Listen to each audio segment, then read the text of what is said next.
Դիանա Գրիգորյանի «Վերջին զանգը» հեռուստասերիալի նկարահանումները շարունակվում են, մեր կողմից սիրված դերասաններն էլ շարունակում են մարմնավորել մեզ արդեն հայտնի դրական ու բացասական կերպարները։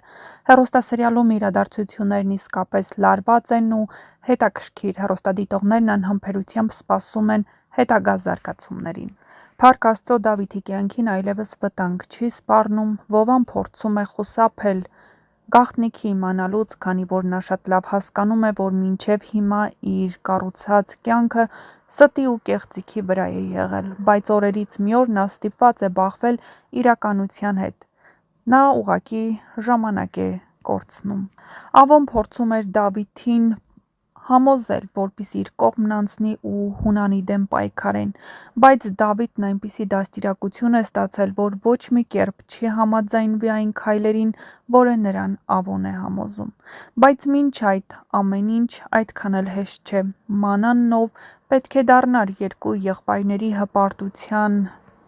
առիթը, այժմ ամեն ինչ անում է, որ երկու եղբայրներն իրենց վատը զգան։ Չնայած այն բանին, որ Գրիշոն կրակում է Դավիթին ու համարյա մահամերձ հասցնում են հիվանդանոց,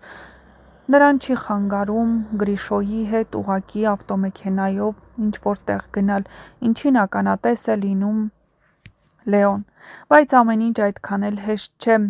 Մանանը մեծացել է տղամարդկանց շրջապատում, նա սիրո կարիք ունի հավանաբար, և այդ է պատճառը, որ նա ուղղակի սեր է փնտրում։ Ոչ ոք չի փորձել նրան հասկանալ, բացատրել, և հավանաբար դա է պատճառը, որ նա փորձում է ինչ-որ մեկի կողմից այդ սերն ու ջերմությունը զգալ։ Եղբայրները եղել են կոպիտ, իհարկե ֆինանսապես ապահովել են, պահել, մեծացրել, բայց այն սերն ու ջերմությունը, որը պետք էր ստանար, հավանաբար չի եղել ընտանիքում։ Մոր բացակայությունը շատ կարևոր է եղել նրանց դաստիարակության համար։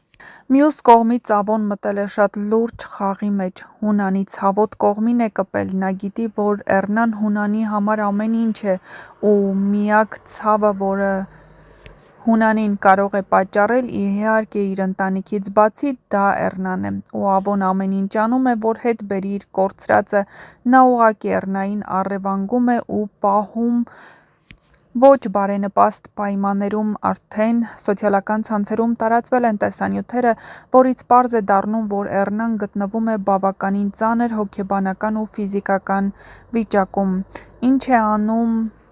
Ավոն նրա հետ և ինչում է նրան օգտագործում, կիմանաք շատ շուտով, բայց ամենահետաքրքիրը որն է, ընդամենը ժամեր առաջ տեսանյութ հայտնվեց համացանցում, որտեղ Մանանը արյունոտ ճակատով էր։ Սա նշանակում է, որ նա վթարի է ենթարկվել։ Որն է եղել վթարի պատճառը, եղել է ավտովթար, թե վրաերթ, կիմանաք շատ շուտով։ Հետաքրքիր է։ Նոր ինտրիգ, սա նշանակում է, որ ինչ-որ բան է տեղի ունեցել, հնարավոր տարբերակները շատ են, գուցե դա կապված է Գրիշոյի հետ, հանդիպման հետ, գուցե նա հայտնվել է վտանգավոր իրավիճակում կամ նույնիսկ փորձել է պաշտպանել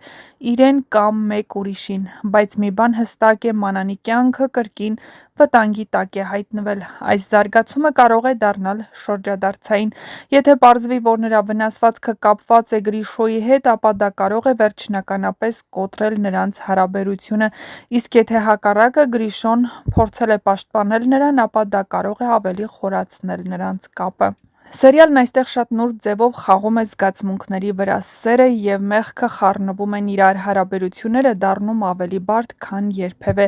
Լեոյի համար այս ամենը նույնպես մեծ հարված է, նա չի կարող ընդունել Գրիշոյին, անկախ նրանից, թե ինչ է զգում Մանանը, նրա համար Գրիշոն մնում է մարդ, ով վնասել է իր ընտանիքին։ Դավիթի գիծը նույնպես այստեղ կարևոր է, նրա վերականգնումը կարող է փոխել իրավիճակը, եթե նա ամբողջությամբ ոտքի կանգնի, ապա նրա խոսքը կարող է որոշիչ լինել ինչպես Գրիշոյի, այնպես էլ Մանյանի համար։ Հունանի ստվերն այս ամենի վրա շարունակում է մնալ ծանր, նրա անցյալի գործողությունները շարունակում են ազդել իր երեխաների կյանքի վրա։ Գոյամարտն այս փուլում դառնում է իրական ողբերգական սիրո պատմություն, որտեղ կա սեր, բայց այն լի է ցավով, որտեղ կա պահույզ, բայց այն մշտապես վտանգված է։ Առաջիկա սերիաները խոստանում են բացահայտել ինչ է տեղի ունեցել Մանանի հետ, կշարունակվի արդյոք նրա հարաբերությունը Գրիշոյի հետ, ինչպես կարձագանքեն Լեոն և Դավիթը, և արդյոք հնարավոր է այս սիրո համար որևէ ապագա։ Մի բան արդեն պարզ է՝ գոյամարտում սերը հեշտ ճանապարհ չի ընտրում, այն միշտ անցնում է ամենադժվար փորձությունների միջով։ Իսկ մինչ կբացահայտվեն այս և այլ շատ հետաքրքիր գաղտնիքներ, չմոռանաք բաժանորդագրվել մեր ալիքին, որպեսզի տեղեկացված լինեք շոու-բիզնեսյան անցուդարձի, նոր հեռուստասերիալների, հեռուստասերիալներում կատարվող փոփոխությունների մասին և ոչ միայն։ Չմոռանաք նաև տեսանյութի մեկնաբանություններ բաժնում գրել, թե ինչ եք կարծում, ինչ է կատարվել Մանանի հետ և ինչու է նա վիրակապերով։ Իսկ հեռուստասերիալում իսկապես իրավիճակն էլ ավելի է լարվում ու էլ ավելի հետաքրքիր է դառնում։ Թե ինչ է տեղի ունենում հետագա սերիաներում և ինչ է կատարվում Մանանի հետ, կիմանաք շատ շուտով։ Այո, Դավիթ պապը բողոքը հետ է վերցնում, քանի որ նա խոստացել էր, որ Դավիթի վիրահատությունից անմիջապես հետո կանի այդ քայլը, բայց նրա խիղճը ծանր է։ Արդյոք պետք էր Գրիշոյին բաց թողնել։ Գրիշոյին բաց թողնելով նրանց ընտանիքում խնդիրներն ավելի են խորանում, քանի որ Գրիշոն չի պատրաստվում Մանանին հանգիստ թողնել։ Մանանն էլ բնականաբար անտարբեր չէ Գրիշոյի հանդեպ, բայց նրանց սերը շատ շուտով փորձությունների է ենթարկվելու, քանի որ նրանք ստիպված են անցնել դժվարությունների միջով, պայքարել իրենց սիրո համար։ Նրանք այդքան էլ հեշտ միասին չեն լինի, քանի որ Մանանի հորը սպանել է Գրիշոյի հայրը, իսկ Գրիշոն կրակել Մանանի եղբոր վրա։ Այս երկու ընտանիքներն իրար տանել չեն կարողանում։ Երբ սրան էլ գումարում ես Ավոյի արածները, բնականաբար նրանց սերը դառնում է անհնարին։